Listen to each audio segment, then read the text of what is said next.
Hello everybody, I would like to thank you so much for helping me to get to 300 subscribers. However, Ben and I will have a bigger celebration if we end up getting 500 subscribers. So while we wait for that day to happen, I would like to tell you about what I've been doing lately, which is about my experience with cooking food for my family to eat for lunch or dinner.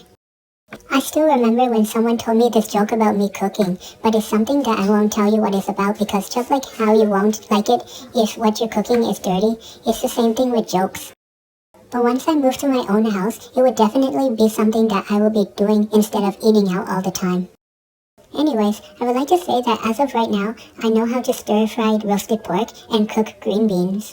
But these days, although I didn't learn all of the steps to cook these foods, I tried out deep frying some meat that would be a snack after I finished eating lunch or dinner and cutting tofu to be used for the soup that was heated up later on. For the meat that I deep fried, all that I had to do was to lower the meat into the pot filled with oil to start deep frying it. After that, I would occasionally flip it over so that all sides of the meat would turn into a golden brown color, and then to take them out of the pot to cool them down. They were of course delicious, but some things that I had to watch out for was to, for example, not add any water to the pot of oil, because if that happened, it would splatter everywhere and maybe burn part of my arm if it lands there. Really, I don't want to end up wearing an eye mask for good after making that mistake. Another thing that I had to watch out for was to bring my chopsticks to the bottom of the meat that I'm deep frying to grab them and flip them over. If I don't bring my chopsticks down to the bottom of the meat, I won't be able to grab the meat and flip it over, which might cause the meat to burn if I keep the meat on one side for too long.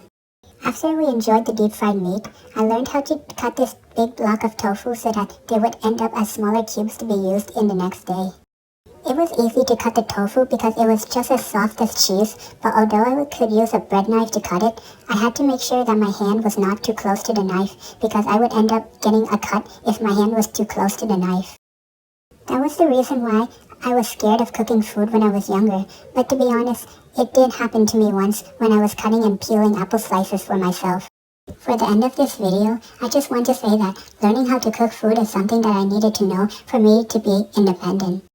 Because once I know how to cook the food that I would eat for lunch and dinner, I would be going to a grocery store instead of a restaurant more often and save more money doing that once I move to my own house. Anyways, once again, thank you for watching this video. If there is anything that you know how to cook, you can tell me what you can cook in the comment section. But anyways, please like this video, subscribe to my channel, or clicking on the bell.